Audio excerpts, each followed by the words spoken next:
Welcome to Pod Save America. I'm Dan Pfeiffer. And I'm Alex Wagner. On today's show, Donald Trump's former chief of staff, John Kelly, goes on the record to confirm that Trump praised Hitler and thinks he can use the military against domestic political opponents.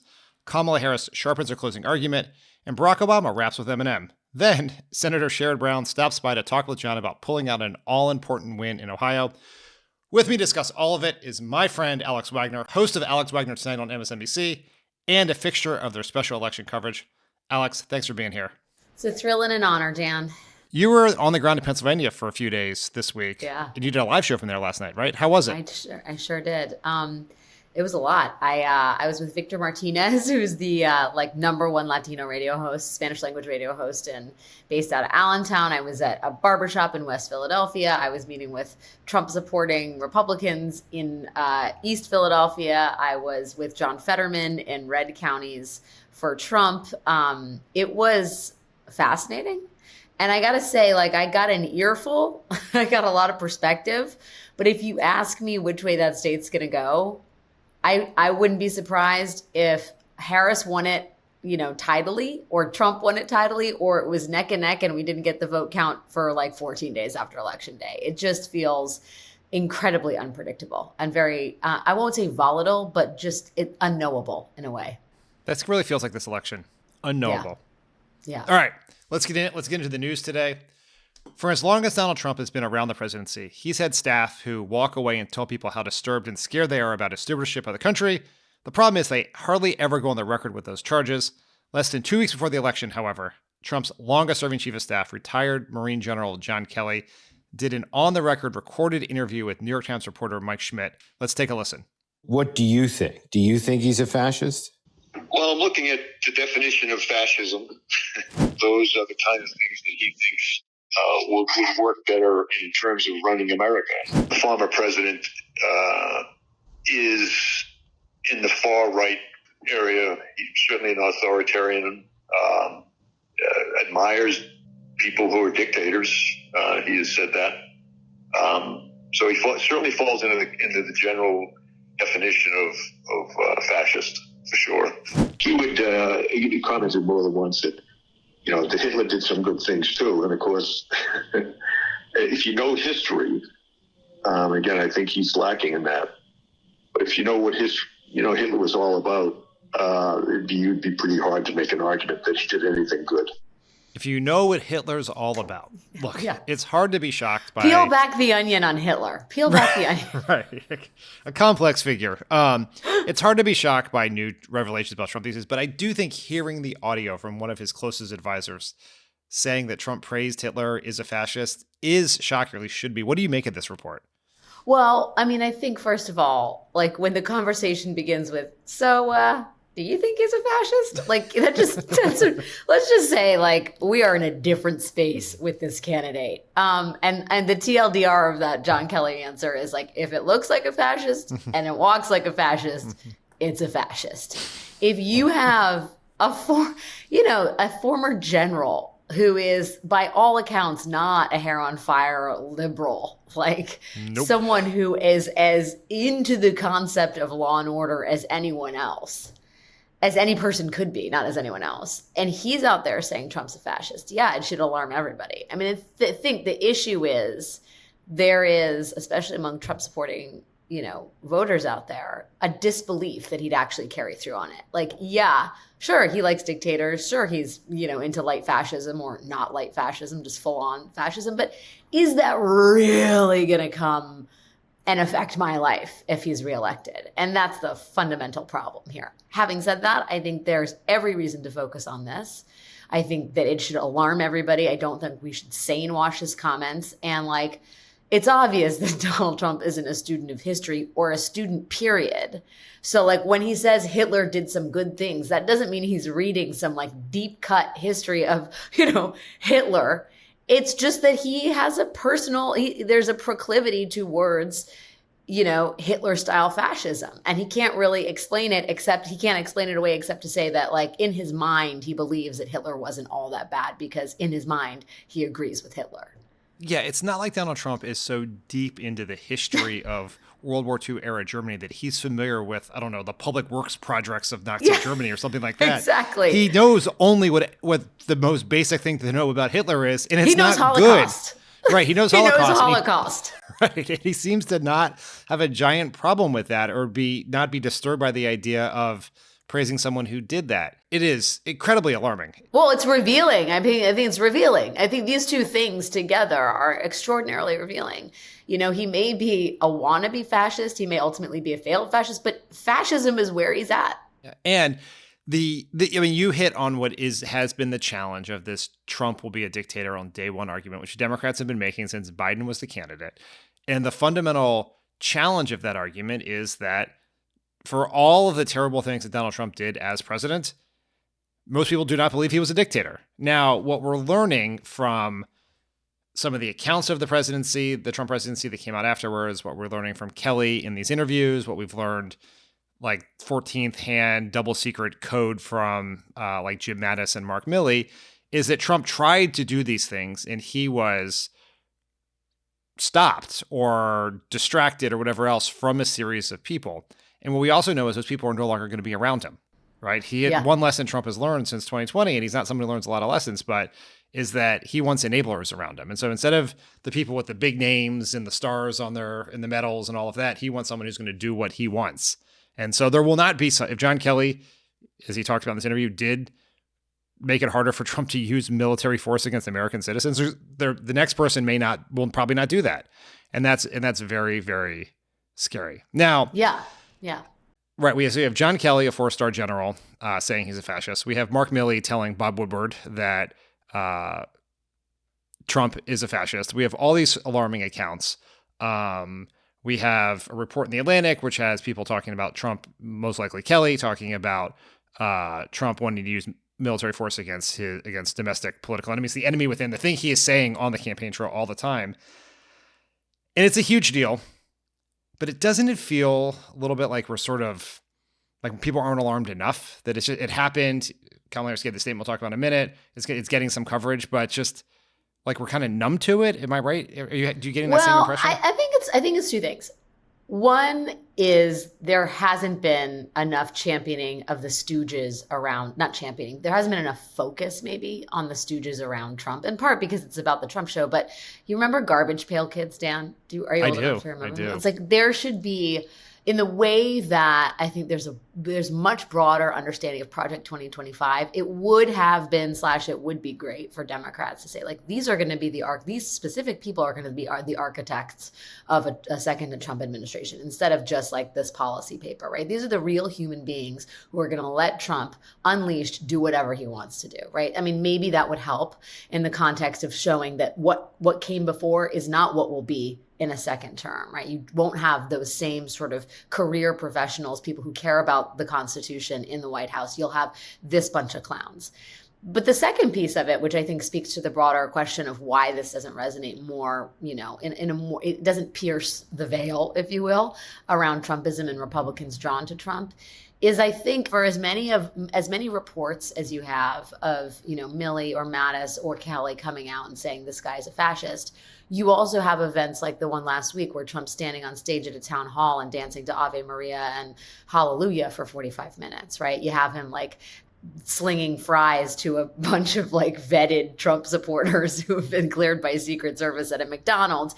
You have him in these kind of absurd situational kind of political comedies that I think make people think, oh, he's not that bad. I think it reminds them of their crazy grandparents or their crazy uncles, which now apparently is an asset in American politics, where they say outlandish things, right? They do things their way, but they're not actually a harm to the rest of the family. And like, so there's always a counterpoint. And I would also say most of, you know, people who are in the tank for Trump or excited about him aren't reading The Atlantic, right? They may hear passing mention of the fascism stuff, but the dancing on stage cuts through the noise better because it's memeable, it's on the internet. It's just, I mean, I just think the sort of political comedy of the Trump candidacy is more widely known than the darker, fascistic tendencies that he has embraced and will embrace in his potential second term. So, I think it's a problem. Like a character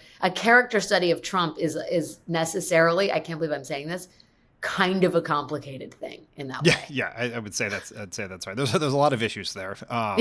He really could have used a lot of therapy, is my take. Oh my God, yeah, definitely.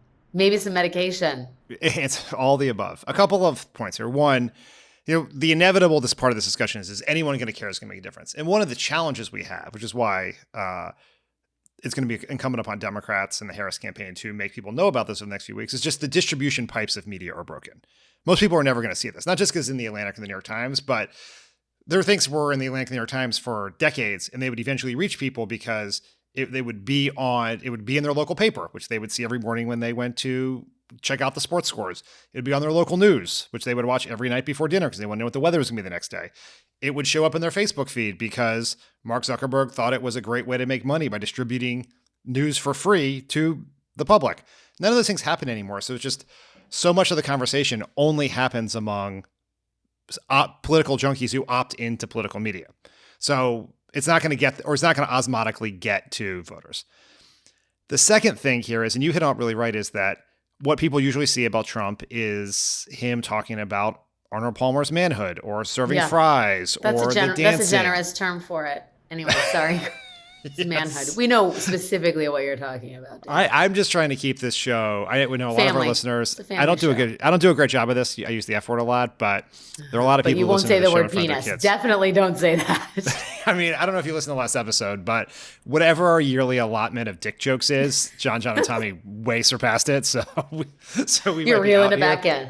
Manhood. Yes. We'll go with manhood. Yes. Or wait, what is putter? Was his putter? Arnold Palmer's, the size of Arnold Palmer's putter. That does defang some of the scary stuff. But I just want to say this, which is it does feel, unlike 2020, like we are ambling into the abyss here as a society. I agree. Everyone knows how dangerous he is. He is telling us. The things he's saying on the stump are way more dangerous than they were then. And now it's not a theoretical exercise because he has instigated a violent insurrection that led to the loss of lives. Like, it is real. We know it's happening. And I'm glad John Kelly did this interview. I'm glad he did an audio interview with the New York Times. He should be commended for that. But if you truly believe that Donald Trump is a fascist who wants to use military force on his domestic political opponents, you have to do more than call Mike Schmidt, right? And the same goes for James Mattis and Mark Milley and all these other Trump people, Mike Pence, other Republicans like George W. Bush, people who were saying, I don't really like Trump, but I'm going to write in, I don't know, Ronald Reagan's spleen or whatever you're going to do in your ballot. If this is really as bad as you say it is, you have to do more. Like there's that story in the New York Times the other day about how Jamie Dimon and Bill Gates and these other business leaders are for Kamala Harris, but they're afraid to say it. Like, if you truly believe that Donald Trump is this dangerous, you have to do everything possible to stop him. And it doesn't feel like as a society we're doing that. No, it doesn't. I mean, the fact that Dick Cheney came out before George W. Bush, who so obviously is voting for Kamala Harris, is just shocking. Like, the idea of sort of the presidential club, it's a wrap on that. I mean, he should be out there campaigning for Kamala Harris. I will say also, as not a student of history, but someone with just passing understanding of what has happened, fascists and dictators also do loony old grandpa style things too, right? Like we should seek no comfort in the idea that he loves YMCA. Like, that is not going to prevent him from jailing journalists and going after political opponents. I mean, Fidel Castro had all sorts of personality and idiosyncrasies. My mom's from Burma, where there's a military junta in charge. Those guys are pretty wacky too in their off hours. This is all actually the portfolio of behaviors around dictatorial tendencies and fascists. So, I mean, I don't mean to undermine the notion that he's an incredibly dangerous, that I just don't think people think of it that way. I think it's like we have this Marvel comic book conception of villainhood. And it's like you're all evil all the time or you're a good guy. And Donald Trump has the ability to make people laugh as he shreds the Constitution. And I think And I honestly think the fact that those Republicans have not come out and that they're not endorsing Kamala Harris, and why ever Mitt Romney isn't endorsing Kamala Harris, has to do with some, I think, personal reluctance to fully wrap their arms around the danger that is being posed by a potential second Trump term. They are alarmed because of personal experience, but it's shocking to me that they haven't made the leap towards doing everything they can to stop him. And that suggests that something's holding them back. Yeah. And that, it's to the credit to the Cheney family for doing this, who seem to at least understand that their era in Republican politics is over. Or if it's ever to come again, it has to begin with stopping Donald Trump. And so it is, look, I don't know that George W. Bush would make a huge difference. He's not that popular. He's kind of seen as a failed president turned painter. But still, just leave it all in the field. The painting's amazing. I'm a huge fan of the painting. I wish he had started with that. Sorry, if he had just had a really inspiring art teacher in 7th grade, perhaps American history would be changed for the better. If you'd just gone it to Jerry Gagosian instead of the ranch at Crawford, Texas. Anyway, we'll never be able to undo those 8 years. But yeah, I'm not saying it. I guess what I'm saying is it's not that I think George Bush would be some incredible campaign surrogate, but I do think there is this.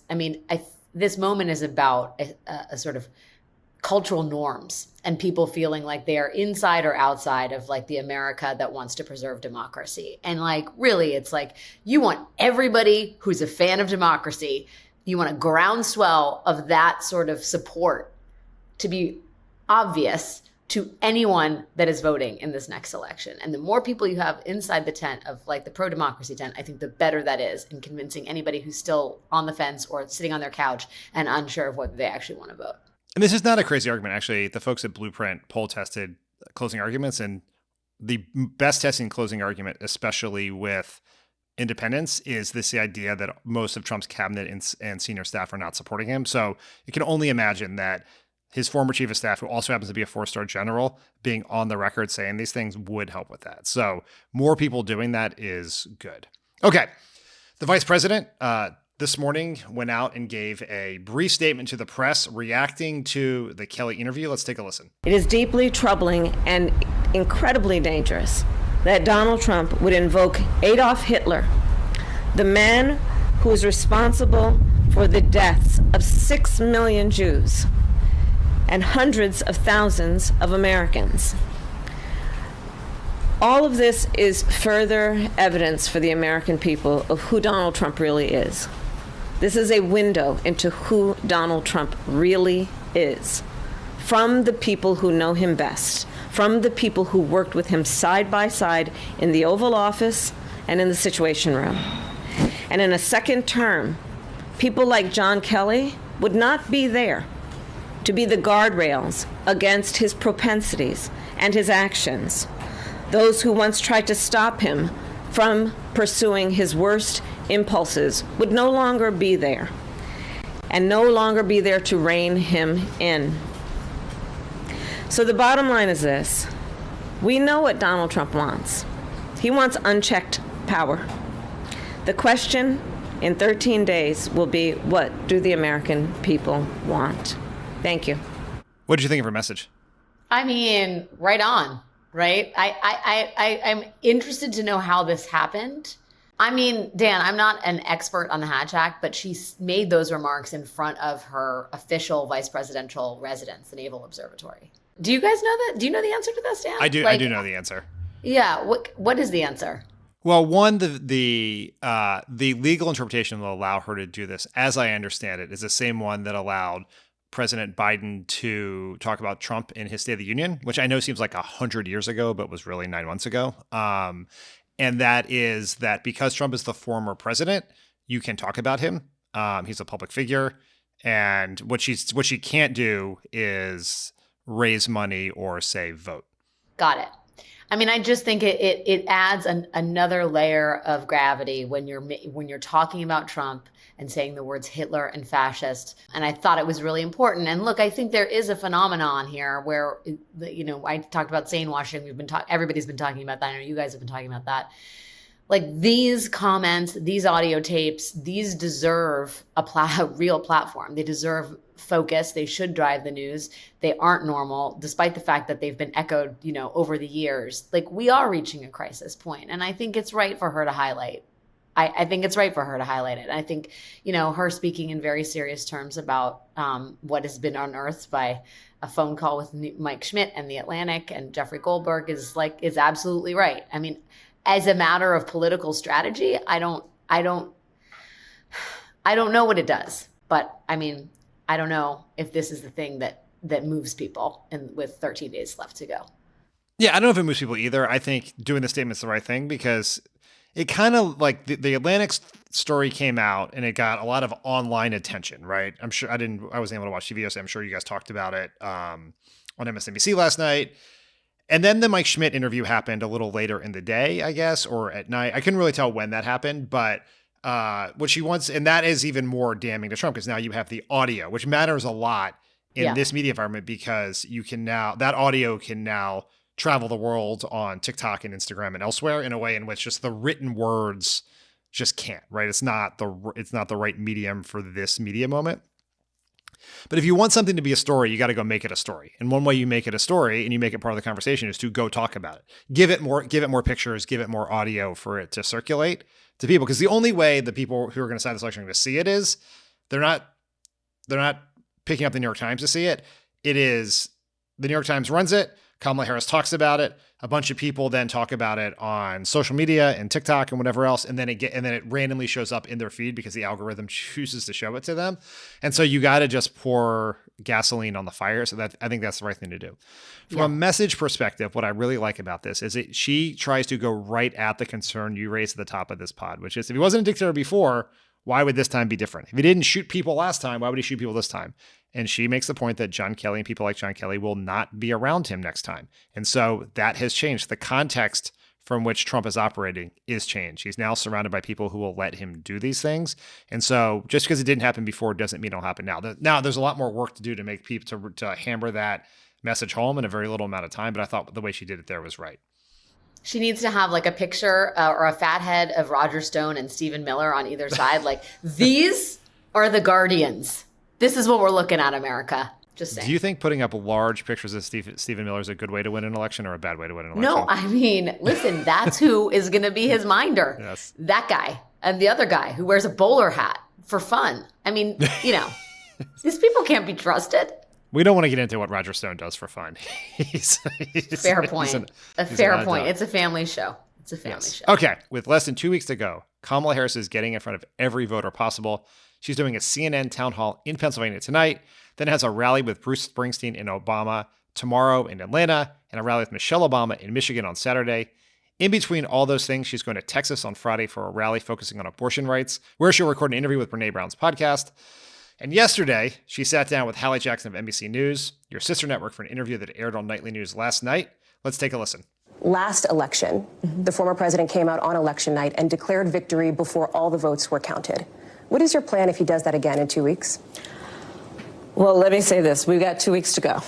And I'm very much grounded in the present in terms of the task at hand. And we will deal with election night and the days after as they come. And we have the resources and the expertise and the focus on that as well. So you have teams ready to go? Is that what you're saying? Are you thinking about that as a possibility? Of course. This is a person, Donald Trump, who tried to undo a free and fair election, who still denies the will of the people, who incited a violent mob to attack the United States Capitol, and 140 law enforcement officers were attacked. Some were killed. Would you consider, if you win and he's convicted, a pardon for former President Trump? I'm not going to get into those hypotheticals. I'm focused on the next 14 days. But do you believe, is there any part of you that subscribes to the argument that has been made in the past that a pardon could help bring America together, could help unify the country and move on? Let me tell you what's going to help us move on. I get elected president of the United States. A lot of tough questions there on a whole bunch of topics. What did you think of the interview? I thought it was good. I think Hallie asked her some questions that, yes, we would love a vice presidential candidate and potential president to answer, but I absolutely get why she would not negotiate with her. So she was asked in part of that interview what concessions she was prepared to make to get to restoring Roe v. Wade and getting it through Congress. The question about a pardon to Trump. I mean, who in their right mind would even float that 13 days before an election? I got to say, I thought her answer on the post-election period was interesting, right? Because honestly, as someone in the media, that's the period that I'm the most worried about, given what happened last year and given just how much, honestly, tighter this race could be, how much longer it could take to get the vote, how much, preamble there's been about election fraud and the election monitors that have been deployed by the RNC, and then the freelancers who are out there. And I would say even on the left, a concern that there's going to be chicanery and that we can't necessarily trust the results in certain swing states. So I'm deeply worried about that kind of volatile environment. And I get why Harris wants to focus on election day. I also get, as a public official, that she doesn't want to stir up paranoia and fear and potentially violence by suggesting there's going to be something bad. But I would, as a candidate, like to hear more about the army of lawyers that will be deployed and the ways in which there is a strategy in place, as I'm sure there is, to combat the misinformation, the disinformation, and the, trying to push the country towards, at worst, violence and maybe at best, just even deeper division around the results of the election. So I guess I understand her posture in that interview, but I wish there had been more from her on that answer in particular. Yeah, look, there were a whole bunch of questions here that were tough to answer. I thought she navigated it well. She pivoted to message at several points, which is what you want to try to get out of this. On to your point about the post-election period, I have great confidence that the Harris campaign has a massive, well-funded, well-thought-out legal strategy. I'm very confident in that. And I'm curious to know what, if anything, they're going to be able to do to fight the post-election misinformation. A lot of the guardrails that existed in 2020 and they didn't go great are not there anymore. There's less fact-checking in the media. Even some of the fact checking, and we sort of now know that the limits of fact checking in general.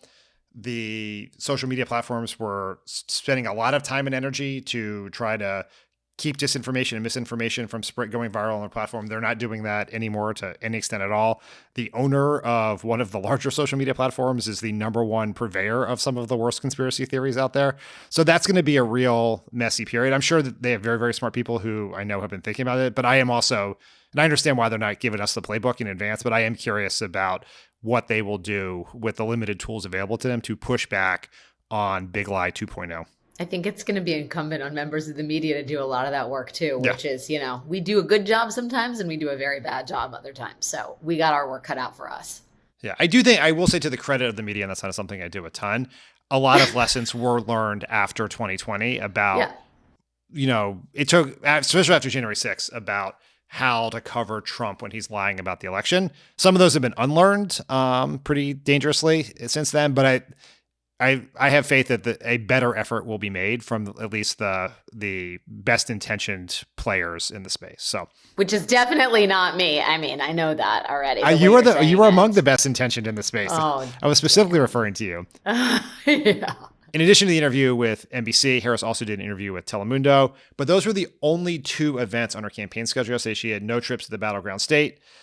I just laid out her robust schedule to come, but the fact that she was not actually campaigning in a battleground state less than 2 weeks before the election became a topic of conversation. Some folks feel her schedule is not robust enough or as robust as, say, Obama's was in 2008, 2012. What do you think about how she's been campaigning? Yeah, first of all, I applaud the fact that she's doing more media. That's great.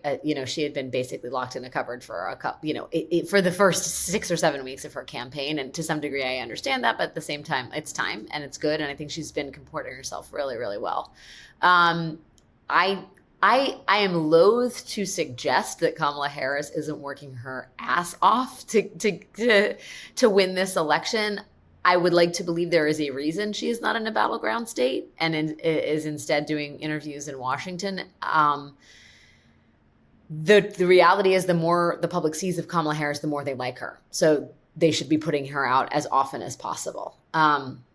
I think she'll probably have a punishing schedule for the last 10 days of the race. So maybe they're just trying to give her a reprieve and do a day of media. I guess I'm just, as a member of the media, I don't want to, I guess I don't question the decision because the fight is so clearly at everybody's doorstep. I don't think they're making kind of thoughtless decisions at this point. That seems to be a piece of campaign strategy. But maybe, Dan, you can tell me otherwise, that this is like, the campaign strategist whiffed this one and she should have been out in Georgia. I don't know what the reason was, but there's a reason. Because I know the people who run our campaign, Jen O'Malley Dillon, David Plouffe, Stephanie Cutter, all those folks, they believe to their core, and I've done many campaigns with them, that the best thing is for the candidate to be in front of voters. Now, people keep comparing it to Obama's 2008 schedule. And it's like, he did all this stuff every single day. The better comparison is to his 2012 schedule when he was president at the same time that he was running. And sometimes you have to do things as vice president. I don't know what those things were yesterday. Maybe that's what she was doing, but she is out there a lot. She's out there more than Trump and whatever. And so there is a reason here. I just don't know what it is. And there's not a chance.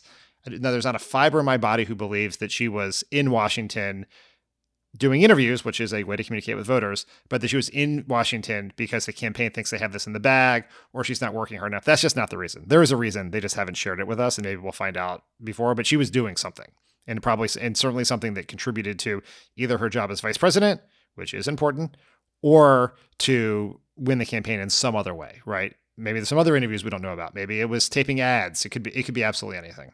It could have been Between Two Ferns with Zach Galifianakis, and then we'll really say thank you. Then she'll have won. It'll be over because that's what will happen. Okay. It's pretty rare for a candidate. We just talked about the importance of being in battleground states. Texas, not a battleground state. The Harris campaign has been clear. They're not going there because they think they can win it. They're going there to highlight abortion. Do you think this is a smart decision? Yeah. I mean, I think, the abortion thing is so interesting because in my conversations with male voters, particularly in battleground states, it hasn't really resonated. In part because, Michigan has protections, Pennsylvania has a few more protections. I mean, there's not the sense of doom and threat in the same way that there is in abortion deserts like Texas. And I think if it's not going to give her a win in Texas, it could kick Ted Cruz out of office, right? Like juice the turnout among people who understand the stakes, who are feeling the excruciating choices they have to make, just either to start a family or not have a family or whatever their personal choice is. And help maybe control the Senate in the process. It's a super important issue. I think it's Texans should be reminded and probably need to be reminded about what sending Colin Allred to the Senate means versus sending Ted Cruz when, there's the prospect of a national abortion ban on the table. And so, yeah, I think it's the right thing to do. And this, Dan, like just because she's in Texas doesn't mean the words she says stay in Texas. They will be clipped and they will be put on the internet, and she will be renewing the focus on reproductive choice in the closing days of the election. And I think that's absolutely right. She should be doing that. By the way, we'll be having our own reproductive rights focused special on MSNBC that I'll be co-anchoring with Joy Reid next week in case people want to talk more. Oh, I love that organic promo. That's great. What day is that? October 30th. But and I say that in part because I feel like we are talking, and I think necessarily so, about fascism and democracy and the economy and immigration. Abortion is a huge driver for Democrats, a real tangible result of what it means to have a Republican in office. And it is good to, focus back on that before people go to the polls. Because I do think to some degree that has not been as sharp. We have not had as sharp a focus on that from the Harris campaign in her closing argument. I fully endorse this decision to go to Texas. Obviously, if she can provide a boost to Colin Allred and he can kick Ted Cruz out of the Senate and back to Cancun, that is a super plus. But even more importantly, what she is desperately trying to do here is get attention. And the audience is, yes, people in Texas, but it's primarily the exact voters you were talking about in Michigan, Pennsylvania, Wisconsin, places that have Democratic governors or constitutional rights to abortion access, is to say to those voters, if Donald Trump wins, what you see in Texas when it comes to abortion policy could very well be the national policy. Trump could pass and sign a federal abortion ban. He could, as Project 2025 has suggested, use executive authority to make it hard to get abortion medication, impossible to get abortion medication. In Project 2025, they want to have a database of pregnancies Like, there is scary stuff here. What is happening in Texas could be the nation. And it is so hard to grab people's attention in this media environment. And going to Texas, giving a speech in Texas is off the beaten path. It's different enough. We're talking about it now. It'll get more coverage than if she just gave an abortion speech in Michigan on the same day. And so she is trying to get attention. It's the geographical equivalent of going to Fox News, right? Yes. Like, it's disruptive. Yes, it's why Trump's going to Madison Square Garden. Same. Yeah. It's just, it is a way to get people's attention. And the other thing we just have to, it is a sad thing for democracy, but the importance of local media in politics, it's still quite important, but it's way less important, particularly for the undecided voters who consume less media. Politics is national, news is national. Going to Texas is almost as good a way to reach a lot of voters in Michigan as doing a speech in Michigan. It's not great that it's not all local TV and local news anymore. That was an important part of the process, but the world has changed, the media economics have changed. And so the efficacy of going to a place like Texas in 2024 is very different than it would have been back in my day in 2008 or 2012. That's where we're at. Obviously, abortion is going to be a huge part of her closing message. How do you think she should balance that with the economy and border security messaging that we also know that undecided voters are very concerned about? It's so hard. Can I just say, this poor woman, my Lord, who wants this? Nobody wants to be in this position. She didn't ask to be, right? I mean, everything, everywhere, all at once. She's got to do it all. I mean, that's just the reality of it, right? She's talking to different voters, she's talking to suburban women when she talks about abortion. I wish she was talking to everybody. She's talking to men, working class men, especially when she's talking about the economy. She's talking to the Latino vote. She's talking to more working class Americans when she's talking about immigration. I mean, she's just talking to each segment that she needs to turn on. So she's going to have to do it all. And, I think that's just the reality of what a closing, message is when you're literally building the biggest possible tent you can. When you're what's amazing is that it's held, that the party of AOC and Dick Cheney is still, the bandwagon drives onward, hopefully ending at 1600 Pennsylvania Avenue. It's a testament to the Democratic Party that this coalition has held for as long as it has, with nary a peep from accepting a few certain issues, mostly with everybody in accord. I think it's amazing. So yeah, I mean, she's going to have to talk to all the different, sort of buckets of voters who may be sitting on their butts, unsure of whether they want to vote, or skeptical of the fact that she'll be 4 different years of a Democratic administration and won't be a continuation of what they believe has not been a good moment for them financially or economically, though that is not true. And she's got to remind people of fundamental, bodily autonomy and how it's on the ballot. So yeah, I mean, it's not the sort of polished stone that was the Obama candidacy in 2008, where you knew exactly what you were getting and it was this beautiful glowing thing that you could hold in your hands. It's more like, emotional confetti. That's the description I always use. Just it's in the air, it's everywhere, it's all around you, and all the little bits together kind of make, I don't know, a celebration of her candidacy. This is an overwrought metaphor. The point is, it's everything, everywhere, all at once, and that's what she's got to do. Yeah, I'm really torn about this because the ways in which we communicate are so different, right? It was just back in 2008, 2012, even 2016, it was largely you needed one core message for everyone because you were communicating to everyone in the same way. Yes, you could do some Black radio, or you could do some Spanish language TV or something that would be a little micro targeted, but in general, it was all macro communication all the time. Your TV ads were could reach anyone at all times. Now there's the ability to target even more, right? You can identify the voters who feel a certain way about a certain thing, and you can push messaging towards them via digital advertising or influencers or whatever else. We just have so much richer data about and so many more tools to reach people. But ultimately, you still have to put it through one frame, right? And I have struggled with this the whole campaign. The closest thing I can come up with for one way to latch all these things together is that Kamala Harris is for you and Donald Trump is for himself. And then that's how you get to abortion, freedom. That's how you get to her economic plan versus his economic plan. And it's the way you get to border security because it allows you to tell the story as she does at every opportunity, that the reason the border is not as secure as it should be is because Donald Trump torpedoed a bipartisan deal to help himself. So if you want someone who's going to fight for you, Kamala Harris will do it.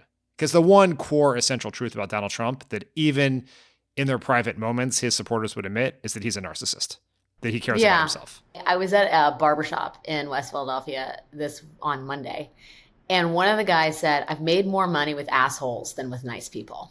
Yeah. And I think one of the I think you're right. That is a very elegant sort of distillation of how Kamala Harris can sell herself to people who are still on the fence or to even people who support her. Kamala Harris is for you, Donald Trump is for himself. We underestimate the lure of a man who's only out there for himself. And I saw and heard that reflected in especially the men that I spoke to, that was actually aspirational. And that the greed, it felt like the 1980s, right? Like greed is good. And that the narcissism wasn't off-putting, but that's someone who wanted to be like, and that's someone who was maybe going to help you get rich just because it provided a template from the highest echelons of government for everybody else in the country. I'm obviously not endorsing that, but I mean, I think that's part of the reality here is that, and that's a testament to like where we've gotten as a society. But that there is a kind of the subject of that what do we call it, thesis, Donald Trump is maybe not, he doesn't do so badly in that dichotomy. I think that's exactly right. I mean, that is ultimately the entire thesis of Trumpism, which is I will protect you from whatever threats you're worried about, domestic or abroad, and I will put more money in your pocket. And because I will do those two things, you are willing to put up with me as a largely embarrassing asshole, right? You may not like my personality. You may not like my tweets. You may not like the way I act. You may be somewhat concerned about the fact that I keep getting convicted of federal crimes and state crimes. But because I will do those things that matter the most to you, right? In the hierarchy of needs, those are the top, right? Safety and financial security. And if I can protect those, you'll put up with everything else. Now, what is essential then is for the Democrats and the Harris campaign you have to make how this matters for people, right? So it's not just like we don't like Trump because he's a narcissist, he only cares about himself, and therefore he's a bad person. It's because he only cares about himself, he's going to help people like him and not people like you. And that's a hard argument because people think they did well under him before, but the tax cuts for the rich, finding a way to talk about the increase in prices because of tariffs, talking about the restrictions of your freedom on abortion and everything that can come next. Like that's the hard turn. Like this is not easy. If it was easy, we would have beat Trump in 2016. 2020 wouldn't have been so close and he would not even be running again, but it's not easy. Okay. Even with Harris off the trail for a day, Democrats are in get out the vote mode and Kamala Harris has been absolutely blitzing the battleground states and so are her top surrogates. On Tuesday, that meant Barack Obama holding a rally with Tim Walz in Madison, Wisconsin, and Obama in Detroit with Senate candidate Alyssa Slotkin, and who else? Eminem. I would just say my old boss was feeling himself at this event. Let's take a listen. Can the real Slim Shady please stand up? That people shouldn't be afraid to express their opinions. And I don't think anyone wants an America where people are worried about retribution or what people will do if you make your opinion known. I think Vice President Harris supports a future for this country where these freedoms and many others will be protected and upheld. And here to tell you much more about that, President Barack Obama. I gotta say, I have done a lot of rallies, so I don't usually get nervous. But I was feeling some kind of way following Eminem. Now I notice my palms are sweaty, knees weak, arms are heavy. Vomit on my sweater already. Mom's spaghetti. I'm nervous, but on the surface I look calm and ready to drop bombs, but I keep bomb forgetting. I mean, look, I'm biased here, but was that great or was it kind of cringeworthy? I don't really know. Both. I mean, it was great. It's also like Barack Obama loves his own performances. Yes. As someone who knows him, Dan, you know this to be true. Yes.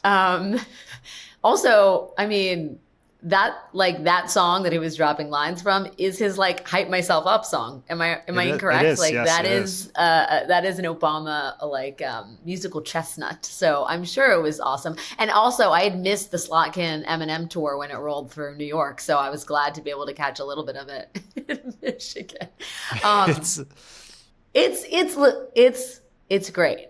First of all, I'm all for joy. Like, I loved the beginning of the Harris candidacy because she was just happy. Like, it was such a good moment. It was a reprieve from the just apocalyptic doomsday scenario we now find ourselves in again. And when he's having fun, when he's smiling, you can't help but smile. Having said that, there was a slight daddish edge, a little bit of a daddish edge to it. In part, you knew he practiced that before he went out there. That was not impromptu. Honestly, I don't know. No, There's a Dan. real chance he didn't. Dan, I have to believe this. He didn't practice Amazing Grace. I think it was impromptu. Dan, it was impromptu. The lyrics were impromptu. Yes. I am anyway. But props.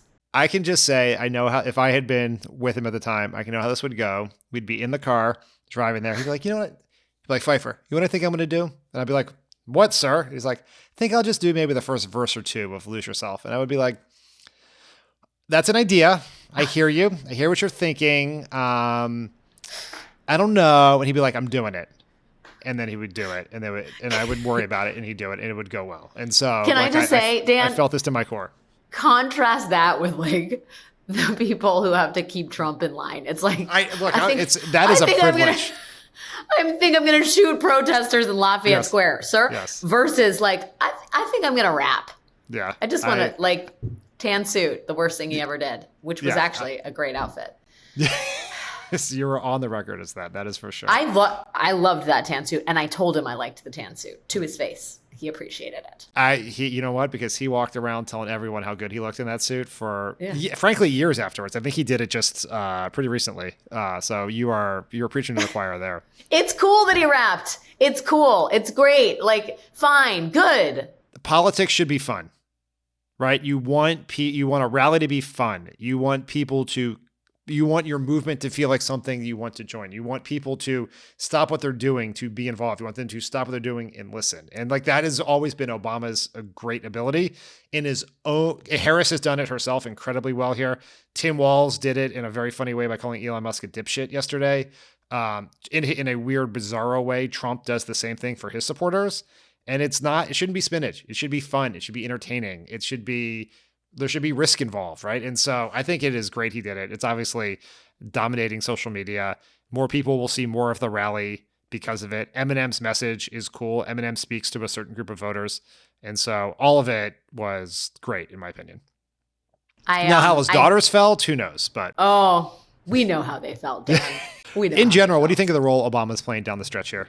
It's great. I mean, I think sometimes he kind of he gets a little over his skis. I think the scolding of black men in Pittsburgh, just from the men that I talked to, did not come across the way that I think he perhaps had hoped it would, but it changed the conversation. And I think that was very, very useful in terms of like gender and how much of the resistance to Harris's candidacy and her electing her was because there's still some latent or explicit misogyny holding people back.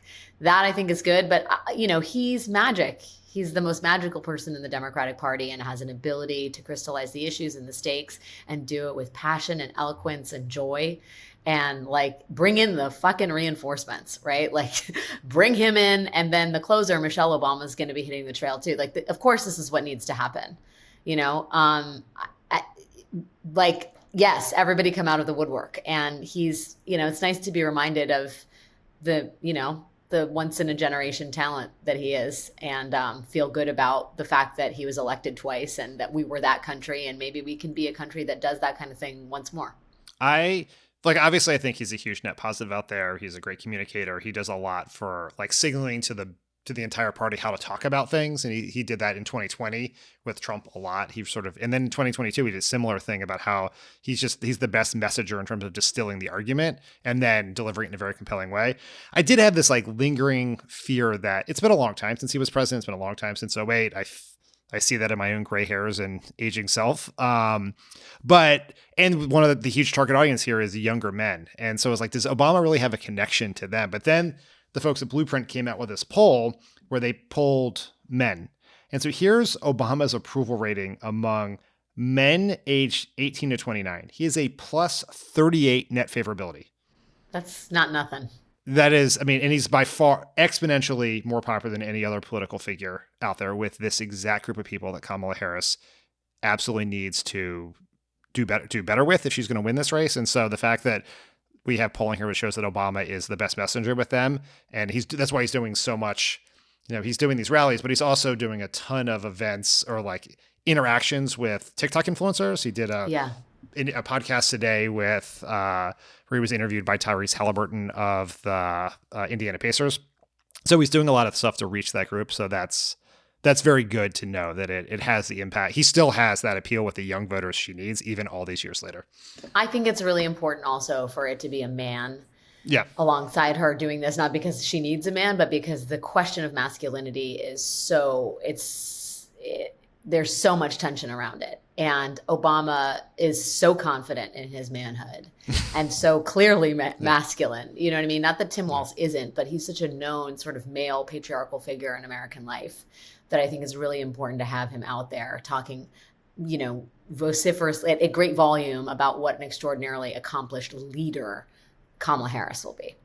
That's exactly right. Okay. When we come back from break, we're going to hear Jon's interview with Senator Sherrod Brown about his must-win race in Ohio. But before we do that, with less than 2 weeks to go, we wanted to remind you that Vote Save America has a bunch of really vital tools.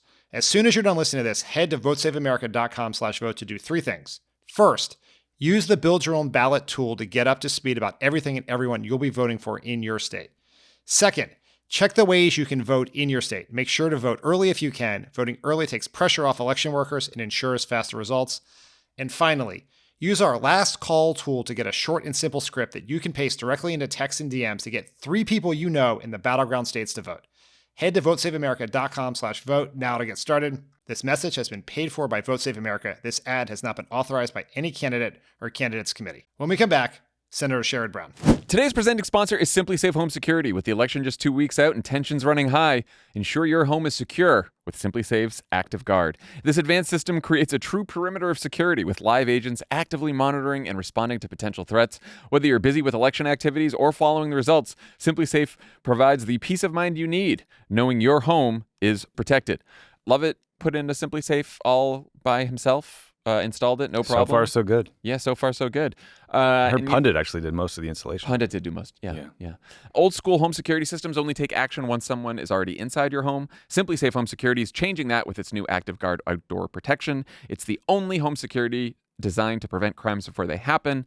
With Active Guard, Simply Safe's 24/7 monitoring agents keep a close watch over your property and actually stop crimes before they happen.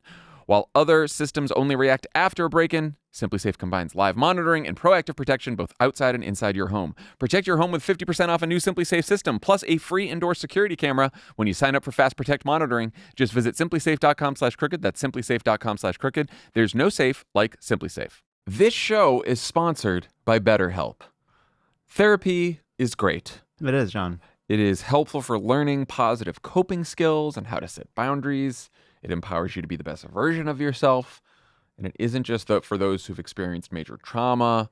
Everyone can use therapy. Just great to talk to someone. I texted my therapist. I said, I'm coming back after this election. Either way, win or lose. And she's like, who is this? New number. If you're thinking of starting therapy, give BetterHelp a try. It's entirely online, designed to be convenient, flexible, and suited to your schedule. Just fill out a brief questionnaire to get matched with a licensed therapist and switch therapists anytime for no additional charge. Visit betterhelp.com/PSA today to get 10% off your first month. That's BetterHelp, HELP.com/PSA. Joining us today, he's currently running against a rich car salesman to keep control of the Senate in Democratic hands. Please welcome back to the pod, one of America's very best senators and human beings, Ohio's own Sherrod Brown. Welcome back to Pod Save America. Thanks, John. Good to be back, John. I really appreciate the chance to do this again. Thanks. Of course. All right. You've been running and winning statewide races in Ohio for many years now. What, if anything, is different about your state and what you're hearing from voters this time around? Well, Ohio's perhaps gotten a little more conservative. People think that. But last November, we passed a statewide constitutional amendment on abortion rights, passed it with 57% of the vote, which my opponent in this race wants a national abortion ban. So one of the clear contrasts we make, he says I'm 100% pro-life, no exceptions. I have supported the constitutional amendment on abortion rights. So we make that contrast, and I think that's going to be an absolute voting issue this year, as it is other places, both in obviously in the presidential and especially in the Senate race. So what's different about Ohio is I think I win in large part because I take on interest groups and stand up to the drug companies and stand up to big oil and stand up to the railroads, which had that terrible derailment in Eastern Ohio. And that's one of the reasons that big money's going after me in this race. Has political polarization made it harder than it was back in 2018 when you won in 2018? You ended up picking up a lot of Trump voters. You have to in your state. Is that a little bit harder this time around? It's harder only in the sense that so many people. I mean, there are only, I believe, 6 Senate seats now, 6 states which have a split delegation of 1R and 1D or an independent. And the assumption I think too many people make is that if they're voting for Trump, they're not voting for me. But I don't look at politics left or right. I look at it more as whose side are you on. And I was in Zanesville today in a UAW plant. And Zanesville is a small industrial town, very conservative, kind of the northern edge of Appalachia. I will get a lot of votes there because people know I fight for workers, and regardless how they vote in the presidential race, and that's my mission has always been to put that workers should be at the table and talk about the dignity of work, a term from Dr. King initially that he used. And I think if you stand up to interest groups like I have, it means tens of millions of dollars are spent against you, but it means that voters, regardless of how they're looking in the presidential race, are likely to vote for somebody that they see as on their side. What do you make of a lot of unions in this cycle? You see a lot of the leadership is for Kamala Harris and for Democrats, some of the rank and file sort of drifting towards Trump. Seen that in places in Michigan. I've heard union members be interviewed, say that some of their fellow workers are a little more pro-Trump. I've heard that in some other states. What do you think is going on there?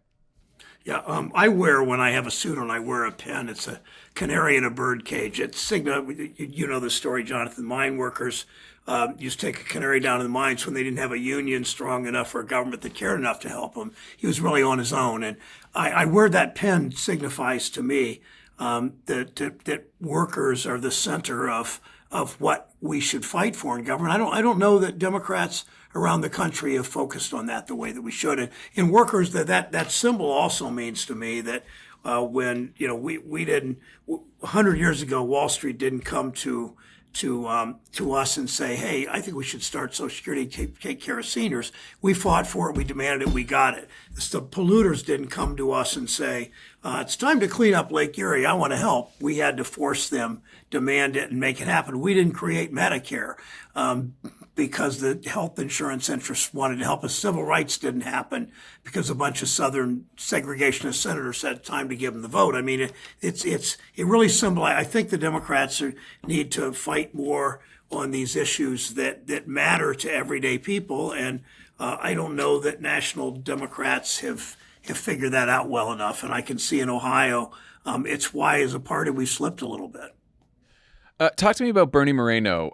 What have you found is the most persuasive argument to people who are thinking about voting for him? You mentioned, of course, his stance on abortion. What else are people finding troubling? Well, first of all, as you said, he's a car dealer, luxury car dealer. He has cheated his own workers. Raphael Warnock was in town the other day for me, and he said Warnock and Marino had to pay $400,000 in back pay to workers who he had stiffed out of their overtime and then destroyed the evidence that a judge ordered him to produce. And Raphael said, you can't trust a guy who. How would you trust a guy who treats his own workers that way? Why would you think he'd treat workers around the state in any better way? So Marino, he's 100% wrong on abortion. He's done that with his own workers. He's not only just against the minimum wage, but he thinks the minimum wage should be eliminated. And recently, as some of you have seen, I assume you've seen it, John, he was sort of in a town hall, and he said, why are these single issue voters in abortion? What's with them? Why should a woman over the age of 50 care about abortion? And that sort of tells you who he is. And it tells you, he mocked Ohioans, and he particularly mocked women over 50. And I don't think as my wife, whom you know, wrote in her Substack column, see at the polls, pal, because it's pretty clear. But Marino's also a self-funder. I ask people, because he's spending so much, because McConnell's spending so much in my race, this is probably the most expensive race now, most money spent against a candidate ever for the U.S. Senate, $200 million, something like that. So I ask people to come to SherrodBrown.com and help me with $15 or $20 or whatever you can afford. So aside from your Senate race, Ohio has become part of the national political debate this year thanks to your fellow senator and current Trump running mate, J.D. Vance. Both Vance and Trump are still spreading lies about the good people of Springfield, Ohio, including hardworking, tax-paying immigrants who are there legally. How has that whole controversy landed with folks in Ohio? Is that something that's come up in your race too? First of all, these Senate partners, if you will, it's kind of an arranged marriage. Vance didn't choose me, and I sure as hell didn't choose him. I bet. But that's what we got. Springfield is a town of it's a town a lot like where I grew up, Mansfield. It's a little larger, about 60,000 people. It's a city that's been hit really hard by globalization. All kinds of manufacturing jobs have been lost in that city, and they were coming back, and the business community brought in, and politicians of both parties brought in a number of immigrants to work in these plants. And then, lo and behold, political figures politicized it. And I've worked with them on this issue for months, working with state government, working with the federal government, getting help as more housing is needed, more public works generally, more schools to address this influx of people. I think they're getting back on their feet. I think they will. I think it's a prosperous town, and beginning to be a prosperous town. And I'm just hopeful that politicians stop injecting themselves in to create division just so they can win politically. I mean, you saw that on the immigration bill that was about to pass earlier this summer.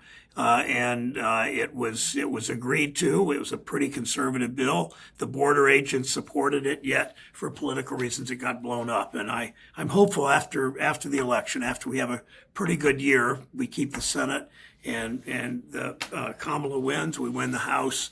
I'm hopeful we can actually do things and put this divisive, for the sake of political victories, a divisive politics behind us. Yeah, it seems like one challenge is that, especially in the Trump era, Republicans want to tell people that their very legitimate concerns about cost of living, cost of housing, health care, are the fault of immigrants, of people who don't look like them. And, and you and a lot of other Democrats are trying to say, look, there's, corporations making record profits and CEOs making record profits and, rich as ever. And we should look to them when we're trying to figure out how to help you with the cost of living. Like, how have you handled sort of the immigration issue when you've heard about it from voters in Ohio who might be frustrated? Yeah, immigration, and they're running some really nasty ads on immigration, on transgender against me to the tune of $50-60 million of ads. And fact checkers have shown they're simply not true.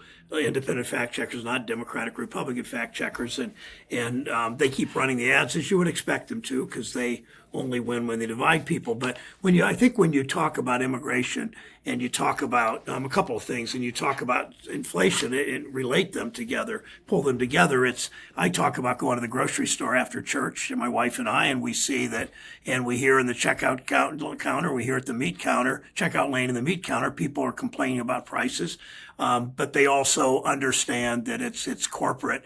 It's been corporate greed, the kind of stock buybacks that executives are taking, the kind of the huge profits, as you point out.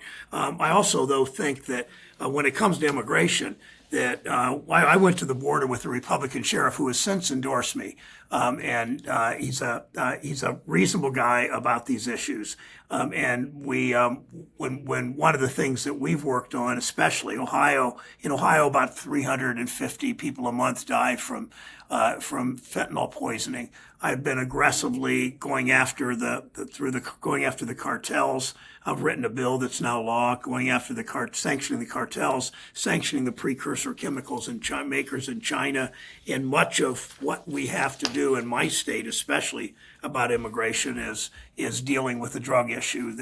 And it's all the above. It's scaling up treatment programs. It's giving Border Patrol the screening devices to look for this stuff that's smuggled in, and most of it's smuggled across, mostly by Americans, apparently, they told us. Factually, that's true, and comes across at the border and legitimate traffic in the points of entry. So we scale that up much better. We will, in large part, deal with this fentanyl poisoning problem, but it also, as I said, it's local treatment programs too, for sure. Jeff Goldberg over at The Atlantic just reported that Trump once said in an Oval Office meeting, "I need the kind of generals that Hitler had." That's according to two sources in the meeting. His former chief of staff, John Kelly, confirmed to Goldberg that he also heard Trump praise Hitler's generals. So I saw someone tweet, is it too much for the Republican Party and the American people to care about this type of thing? What do you think? Of course we should care about this kind of thing. I guess I step back for a second, John. And one of the things that's troubled me, it's that I'm still incredulous about, and it's hard to be incredulous about anything now, perhaps in American politics, but how I have a lot of Ukrainians in Ohio, and Ukrainians have historically been Republican, because I have heard from many Ukrainians a generation or two later that they think FDR sold them out at Yalta and Truman sold them out at Potsdam. They think the Democrats have not been the anti-communist party enough, and the Ukrainians are here as opponents to the Soviet Union legitimately. And they have changed, because they've seen what makes me incredulous is one of the political parties in this country is a pro-Russia party. That's the case for my opponent. It's the case for the people my opponent associates with, and that the Ukrainians feel adrift and now are much more supportive of our foreign policy, because they know Democrats don't go to bed with dictators. And our allies are Ukraine and Poland and Britain and Israel and France and democratic countries around the world, Japan. And people are pretty increasingly troubled by that the countries like Iran and Russia and China, that some of our leaders are too close to them. You were just endorsed by former Republican Governor Bob Taft, the only person to ever beat you back in the 1990 Ohio Secretary of State election. Almost nobody knows that, but thank you for pointing that out. Well, otherwise, you got a perfect winning streak there. Yeah. What does that endorsement mean to you, and what do you want it to mean to voters? Yeah, Bob Taft was a good public servant. He beat me in 1990 for Secretary of State, and I've gotten along with him, except during that 16 months or whatever that race, I wasn't friendly. We weren't friendly then. Since he beat me, within a few years, we began to see each other every once in a while. I've spoken to his class. He's a long-time public servant. His family goes back, actually, before William Howard Taft, the president, is his great-grandfather. But there was a Taft before him whose name I've forgotten. There was like a judge or something. But so it's a storied family in Ohio. His support means a lot to a lot of people. He would be considered by some as kind of a rhino Republican, but he's solid. People like him. They trust him. His support means a lot. I have heard many Republicans tell me that they support me, including Republican office holders. Most don't want to be public about it because they feel a bit threatened by their party if they do. But I think Taft's support will go a long way. To just tell Republicans, Brown's been effective, and I've worked with people to get things done. I've worked with Republicans when I need to get stuff done. I come up with ideas from my meetings in your wife's hometown of Cincinnati or Cleveland or wherever. Roy Blunt was a former senator, if you remember, from Missouri. And I'd known him for 30 years or so. And he was talking to somebody once and he said, what do you think of Sherrod Brown? He said, well, I've known him for 30 years and we've agreed exactly 5 times. And he laughs. And then he said, but all 5 of those became federal law. So the whole point is you find people that you don't agree with or don't even necessarily like much. I liked Roy, but you then find a way to work with them, because if you can build that coalition, it works. And so Taft knows I do that, and that's what gets things done in my state, and I will always continue to do that. 2 weeks to go, extremely close race. Some folks still making up their minds either to whether to vote for you or whether to vote at all. What do you want them to know? What's the closing message in the last 2 weeks here? That I'll be on their side, that politics is not left or right in my mind, it's whose side you on, and that my opponent is 100% wrong on abortion rights. My opponent is 100% wrong on minimum wage. My opponent took money from his employees, $400,000 in back wages. And I'd ask people to come on board, to go to sherrodbrown.com and contribute $15 or $20 or volunteer or come to Ohio or make phone calls into Ohio in a close race, in a race where 12 million people live in my state and it's going down to the wire. So I appreciate their joining us. Sherrod Brown, thank you as always, and good luck in the final stretch. We'll do everything we can too. And Emily also says hello. She wanted me to tell you hi. Tell Emily hi and tell the judge hello too. And John, thank you so much for doing this. Give Connie my best too. Take care, Sherrod. Bye-bye. Sure. All right. See you, buddy. Thanks. That's our show for today. Thanks to Sherrod Brown, and thanks so much to Alex Wagner for being here with me. Everyone, make sure you're watching Alex Wagner tonight, Tuesday through Friday at 9 p.m. Eastern on MSNBC. And of course, we're looking forward to watching you on election night, election week, whatever it's going to be. In the meantime, please check out votesaveamerica.com/vote. And John and I will be back with a new show on Friday. Bye, everyone. Thanks.